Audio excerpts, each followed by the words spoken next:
నమస్తే. నేను మీ రేవంత్ చలమల. ఈరోజు వ్యాపారంలో అతి ముఖ్యమైన ఒక కాన్సెప్ట్ గురించి డిస్కస్ చేయాలనుకుంటున్నాను. దానికోసం ఒక మంచి కేస్ స్టడీ తోటి మీ ముందరకు వచ్చే ప్రయత్నం చేస్తున్నాను. మార్కెట్ని త్వరగా క్యాప్చర్ చేయాలి అనే ఒక పరుగులో క్వాలిటీని కాంప్రమైజ్ అవుతూ అసలు కంప్లీట్గా బిజినెస్ నుంచే అవుట్ అయిపోతున్న వాళ్ళు చాలామంది ఉన్నారు. ఎప్పుడైనా మన యూనిక్ సెల్లింగ్ పాయింట్ని మనం ప్రొటెక్ట్ చేసుకోవాలి. క్వాంటిటీతో పాటుగా క్వాలిటీకి కూడా ఎక్కువ ప్రిఫరెన్స్ ఇవ్వాలి. ఈ ప్రిఫరెన్సెస్ తోటి మన భారతదేశంలోనే 300 కోట్ల టర్నోవర్ చేస్తున్నటువంటి ఒక ఐస్ క్రీమ్ స్టోర్ ఎగ్జాంపుల్ తోటి మీకు ఈ లెసన్ ఒకసారి నేర్పించే ప్రయత్నం చేస్తాను. మీ అందరికీ తెలిసింది న్యాచురల్స్ ఐస్ క్రీమ్. ఈవెన్ మన హైదరాబాద్లో కూడా దానికి చాలామంది ఫ్యాన్స్ ఉన్నారు. కానీ ఇక్కడ మనం తెలుసుకోవాల్సిన అంశాలు ఈ న్యాచురల్స్ ఐస్ క్రీమ్ దగ్గర నుంచి చాలా ఉన్నాయి. 1984లో ఈ న్యాచురల్స్ ఐస్ క్రీమ్ ఎస్టాబ్లిష్ చేసినప్పుడు కనీసం ఒక ఐస్ క్రీమ్ మార్కెట్ అనేది కూడా ఈ భారతదేశంలో లేదు. ఐస్ క్రీమ్ అనేది ఒక ప్రీమియం ప్రోడక్ట్గా ఉండేది. మనకు తెలిసిన ఐస్ క్రీమ్ అని అంటే ఏదో ఒక ఐస్ గోలానో, ఒక చిన్న కుల్ఫీనో, ఒక లో క్వాలిటీనో, ఇటువంటివి మాత్రమే మనకి తెలిసిన మార్కెట్.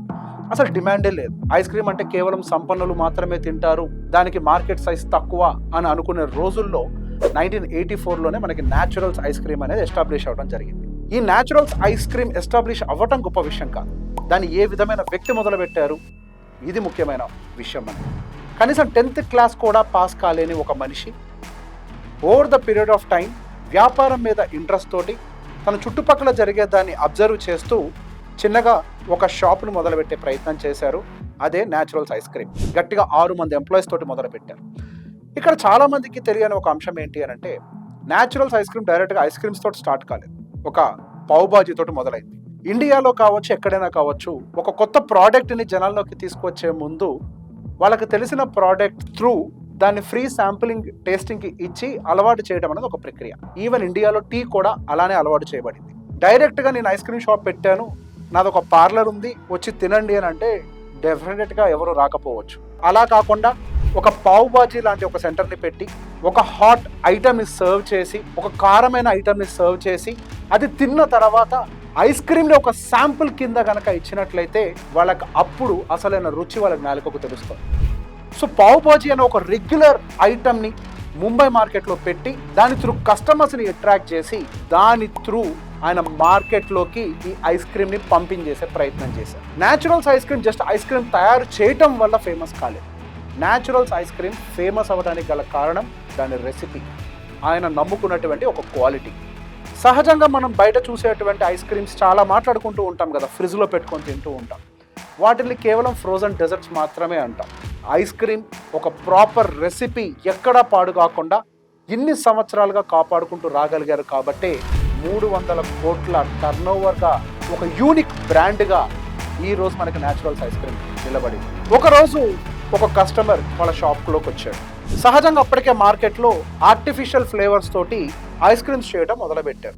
సో అదే మైండ్ సెట్ తోటి కస్టమర్ లోపలికి వచ్చినప్పుడు నాకు మ్యాంగో ఐస్ క్రీమ్ కావాలని చెప్పి ఒక కస్టమర్ అడిగాడు. నా దగ్గరకు వచ్చిన కస్టమర్కి నేను నా దగ్గర లేదు అని నేను చెప్పకూడదు, ఖచ్చితంగా దాన్ని అచీవ్ చేయాలి అనే ఒక ఇంటెన్షన్ తోటి ఆయన న్యాచురల్గా ఉన్నటువంటి ఒక ఐస్ క్రీమ్ని, కేవలం పాలు పంచదారతో తయారు చేసే ఒక ఐస్ క్రీమ్ని ఒక న్యాచురల్ ఫ్రూట్ తోటి ఫస్ట్ టైం మిక్స్ చేయడం మొదలుపెట్టారు. అలానే సీతాఫల్, ఇట్లా ఎన్నో రకాల ఫ్రూట్స్ తోటి, న్యాచురల్ ఫ్రూట్స్ తోటి మిక్స్ చేయడం మొదలుపెట్టారు. ఆయనకు ఉన్నటువంటి ఒక అడ్వాంటేజ్ చిన్నప్పటి నుంచి పళ్ళ వ్యాపారం చూడటం.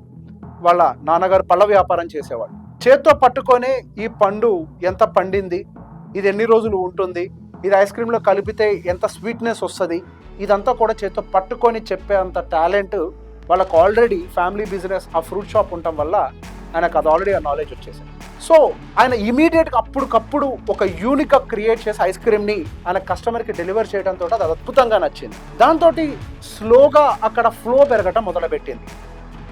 అటువంటి టైంలో ఒక పెద్ద మనిషి, ముంబైలోని ఒక పెద్ద మనిషి ఒక ఐస్ క్రీమ్ని తెప్పించుకున్నారు ఆ షాప్ నుంచి. ఆ ఐస్ క్రీమ్ తిన్న తర్వాత జస్ట్ మైండ్ బ్లోన్. ఏంటి, నిజమైన పళ్ళతోటి ఇంత మంచి టెక్స్చర్ తోటి ఒక ఐస్ క్రీమ్ని తయారు చేసేది ఉందా, ఇది సాధ్యమా, ఇప్పటిదాకా నేను ఎప్పుడు చూడలేదు అని ఒక్కసారి షాక్ అయ్యి ఖచ్చితంగా రావాలని అనుకున్నారు. As usual naturals ice cream రెగ్యులర్గానే ఓపెన్ అయింది. సడన్గా ఐస్ క్రీమ్ షాప్ ముందరకు ఒక పెద్ద కార్ వచ్చి ఆగింది. అందులో నుంచి ఒక పొడుగాటి వ్యక్తి, హ్యాండ్సమ్ గాయ్ బయటికి దిగారు. అక్కడ పొడుగాటి వ్యక్తి హ్యాండ్సమ్ గాయ్ ఒక కార్ రావటం కాదు సమస్య. ఉన్నట్టుండి సడన్ గా చుట్టుపక్కలంతా జనాలు అక్కడ గుమ్ము కూడేసి ఉన్నట్టుండి ఏదో ఒక పెద్ద గొడవ జరిగిపోతుందేమో అని ఒక వాతావరణం ఏర్పడిపోయింది. ఉన్నట్టుండి సడన్ గా వచ్చేసారు జనాలు. ఆయనకి ఏం అర్థం కాలేదు, ఏంటి ఇంతమంది జనాలు వచ్చేసారు ఒకేసారి అని. ఆ జనాలను ఎట్టుకుంటూ బౌన్సర్లు దారి క్రియేట్ చేశారు. అందులో నుంచి లోపలికి వచ్చాడు అమితాబ్ బచ్చన్.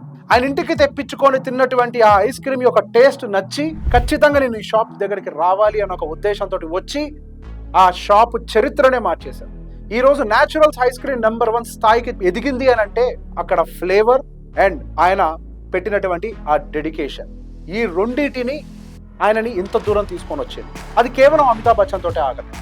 ఎంతో మంది బాలీవుడ్ స్టార్స్, ఇంటర్నేషనల్ క్రికెటర్స్ ఎంతో మంది ఆ స్టోర్కి రావటము, టేస్ట్ చేయటము, ఫ్రీగా బ్రాండింగ్ చేయటము, ఇటువంటిది నేను ఎప్పుడు చూడలేదు అని చెప్పి all of the sudden zero budgeting తోటి ఒక పెద్ద స్టార్ గా ఎదిగిపోయింది న్యాచురల్స్ ఐస్ క్రీమ్. అదే సమయంలో 1991లో ఇండియా లిబరైజేషన్ జరిగింది. అంటే ప్రపంచవ్యాప్తంగా ఏ కంపెనీ లేనా భారతదేశంలోకి వచ్చి పెట్టుబడులు పెట్టచ్చు. అప్పుడే మార్కెట్లోకి ఎంటర్ అయింది బాస్కిన్ రాబిన్స్. అప్పటి వరకు ఈ ఐస్ క్రీమ్ గేమ్లో పెద్ద కార్పొరేట్స్ ఉన్నదంతే లేదు. అది ఒక ఇంటర్నేషనల్ బ్రాండ్ వచ్చి లాంచ్ అవుతుంది అని అంటే వాళ్ళ మార్కెటింగ్ బడ్జెట్ అవ్వచ్చు, వాళ్ళ ప్యాకింగ్ అవ్వచ్చు, ఇదంతా కూడా డెఫినెట్గా లోకల్ వెండర్స్ని ఖచ్చితంగా ఇబ్బంది పెడుతుంది. ఒక పెద్ద ఛాలెంజ్ గానీ ఈవెన్ న్యాచురల్స్ ఐస్ క్రీమ్కి కూడా మారింది. అటువంటి సమయంలో కూడా ఏ శబ్దం చేయకుండా నేను నా ప్రోడక్ట్ని, నా ఫ్లేవర్స్ని మాత్రమే నమ్ముకొని ఉండాలి అని సైలెంట్గా కూర్చున్నారు. కానీ వీళ్ళతోటి పోటీ పడాలి అని చెప్పి, క్వాంటిటీని పెంచాలని చెప్పి ఆయన ఎట్టి పరిస్థితుల్లో కూడా క్వాలిటీని కాంప్రమైజ్ కాలేదు.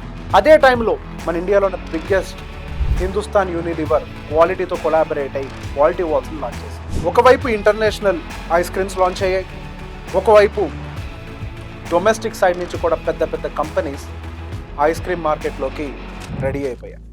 ఒక కార్పొరేట్ గేమ్ అంతా కూడా స్టార్ట్ అయిపోయింది. ఆయన అప్పుడు కూడా మౌనంగానే ఉన్నారు, ఎంతమంది అయినా రానివ్వండి అని, నేను మాత్రం క్వాలిటీని కాంప్రమైజ్ కాను, అన్నెసరిగా నేను మార్కెట్లోకి నా ప్రోడక్ట్ని పంపించేయను అని. ఇక్కడ అన్నెసరిగా పంపించకపోవటమా కాదు, ఆయనకు ఒక విషయం క్లియర్గా తెలుసు. న్యాచురల్గా ఫ్రూట్స్ తోటి కనుక ఒక ఐస్ క్రీమ్ని తయారు చేసినట్లయితే 15 రోజుల్లో అది ఖచ్చితంగా కన్జ్యూమ్ చేయాల్సిందే. Natural milk, sugar and natural ఫ్రూట్స్ని మిక్స్ చేసినప్పుడు దానికి ఎక్కువ కాలం అది నిల్వ ఉండే అవకాశం లేదు. సో ఖచ్చితంగా మిగతా బ్రాండ్స్ అన్నీ కూడా వాళ్ళు న్యాచురల్ మిల్క్ ఫ్యాట్ కంటే కూడా ఆయిల్ ఫ్యాట్స్ని వాడే ప్రయత్నం చేస్తారు అని. అండ్ ఆ బ్రాండ్స్ అన్నీ కూడా డిస్ట్రిబ్యూట్ చేయడం కోసం చాలా పెద్ద చైన్ ఎస్టాబ్లిష్ చేయాల్సి ఉంటుంది, దానికి చాలా కాస్టింగ్ అవుతుంది. సో ప్రోడక్ట్ క్వాలిటీని కాంప్రమైజ్ అవ్వాల్సి వస్తుంది. సో దానికోసం వాళ్ళు ఇన్స్టెడ్ ఆఫ్ మిల్క్ ఫ్యాట్ వాళ్ళు ఆయిల్ ఫ్యాట్స్ని వాడటం మొదలుపెట్టారు. వాళ్ళు ఫ్లేవర్స్, ఆర్టిఫిషియల్ ఫ్లేవర్స్ని వాడటం మొదలుపెట్టారు అండ్ ప్రిజర్వేటివ్స్ని వాడటం మొదలుపెట్టారు. ఫైనల్గా అదొక ఐస్ క్రీమ్ నుంచి ఫ్రోజన్ డెజర్ట్గా మారిపోయింది.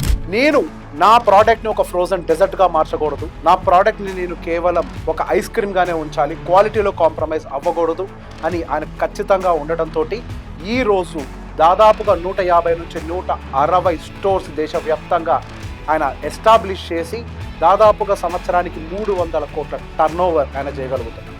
ఇందులో నుంచి మనం నేర్చుకోవాల్సినటువంటి పాఠం ఏంటి? ఆయన ఫస్ట్ ఆయన వ్యాపారం మొదలైంది మార్కెట్ అడిగింది ఇవ్వటంతో. ఆయనని మార్కెట్ క్లియర్గా అడిగింది, నాకు ఒక ఫ్రూట్ ఫ్లేవర్ ఐస్ క్రీమ్ కావాలి అని. ఆయన ఫ్రూట్ ఫ్లేవర్ ఐస్ క్రీమ్ కాదు, నేను ఫ్రూట్ ఐస్ క్రీమ్నే ఇస్తాను అని చెప్పేసి ప్రజల్లోకి అది పంపించేశారు. ఆయన ఒక యూఎస్పీ, యూనిక్ సెల్లింగ్ పాయింట్ని క్రియేట్ చేసుకోగలిగారు. మార్కెటింగ్ మీద నమ్మకం పెట్టుకోలేదు, ఆయన ప్రోడక్ట్ మీద నమ్మకం పెట్టుకున్నారు. ఆయన మార్కెటింగ్ ఏజెంట్స్ డైరెక్ట్గా వాళ్ళ కస్టమర్సే మార్కెటింగ్ ఏజెంట్స్గా మారారు. ఎక్కడెక్కడ హోర్డింగ్లు వేయాల్సిన అవసరం లేకుండా జస్ట్ వర్డ్ ఆఫ్ మౌత్, మనిషి మాటలతోటే ఆయన ఒక బ్రాండింగ్ని పెంచుకుంటూ వెళ్ళిపోయారు. ఇలా చిన్న చిన్నగా వ్యాపారం విస్తరించుకుంటూ వెళ్ళిపోయారు. ఎంతమంది కాంపిటీటర్స్ వచ్చినా కానీ క్వాంటిటీ గేమ్ ఆడకూడదు, నేను క్వాలిటీ గేమ్ని మాత్రమే ఆడాలి. నేను ఎప్పుడైతే ఒక క్వాలిటీ గేమ్ని ఆడగలుగుతానో నన్ను ఈ మార్కెట్లో టచ్ చేసేవాడు ఉండడు, నాకు 1000 స్టోర్లు వద్దు, నాకు కొన్ని స్టోర్లు ఉన్నా చాలు, ఈ మార్కెట్లో నా ప్రోడక్ట్ ఒక ప్రత్యేకమైన ఒక ప్రీమియం ప్రోడక్ట్గానే ఉండాలి అని చెప్పి అనుకున్నాడు. ఒక ప్రత్యేకమైన ప్రోడక్ట్ని ఎస్టాబ్లిష్ చేసుకోగలిగాడు. ఈ జనరేషన్ యువత అందరూ కూడా ఇందులో నుంచి ఖచ్చితంగా కొన్ని పాయింట్లను అయితే తీసుకోవాల్సిన అంశం అయితే క్లియర్గా కనపడుతుంది. Quality comes first. మనం ఎంత క్వాంటిటీ సప్లై చేసామో అనేది మన మార్కెట్లో నిలబెట్టదు. క్వాంటిటీ అమ్మితే ఫర్ ద టైం బీయింగ్ మన దగ్గర నుంచి ఇన్వెంటరీ మాత్రమే మూవ్ అవుతుంది. కానీ ఇక్కడ ఆయన క్వాలిటీ మీద ఫోకస్ చేశారు. అక్కడ క్వాలిటీ మీద ఫోకస్ చేయడం ఒకటే కాదు, ఆయన సప్లై చైన్ని పెంచారు. ఆ సప్లై చైన్ని పెంచడం కోసం ఆయన ఇన్వెంటరీ మేనేజ్మెంట్ పర్ఫెక్ట్గా ప్లాన్ చేశారు. రీసెంట్గా ఉన్నటువంటి ఫుడ్ బిజినెస్లో ఉన్న వాళ్ళు కనీసం ఎవరు కూడా ప్రాపర్ ఇన్వెంటరీ మేనేజ్మెంట్ కూడా ప్లాన్ చేసుకోరు. ఏ ఫుడ్ ఎప్పుడు వేస్ట్ అవుతుంది, ఎన్ని రోజులు ఇది నిల్వ ఉంటుంది, ఎన్ని రోజులు నేను సేల్ చేయాలి, ఒకవేళ ఈ స్టోర్లో డిమాండ్ లేకపోతే ఏ స్టోర్కి సప్లై చేయాలి, ఇటువంటి ఒక ప్లాన్ని పర్ఫెక్ట్గా ప్లాన్ చేసుకున్నారు. వేస్టేజ్ని తగ్గించుకునేలాగా చూసుకున్నారు. అండ్ ఆ ప్రోడక్ట్ యొక్క ప్రైసింగ్ పెరగకుండా, క్వాలిటీ కాంప్రమైజ్ కాకుండా, ప్రతి ఒక్కళ్ళ నోట్లో అది పర్ఫెక్ట్గా మెల్ట్ అయ్యే విధంగా ఆయన ప్రోడక్ట్ని ప్రిపేర్ చేశారు. ఈ రోజు India's number 1 naturals ice cream గా నిలబడ్డారు. ఇటువంటి ఎన్నో బ్రాండ్స్ ని మన తెలుగు యువత కూడా బిల్డ్ చేయాలని కోరుకుంటున్నాను. Thank you.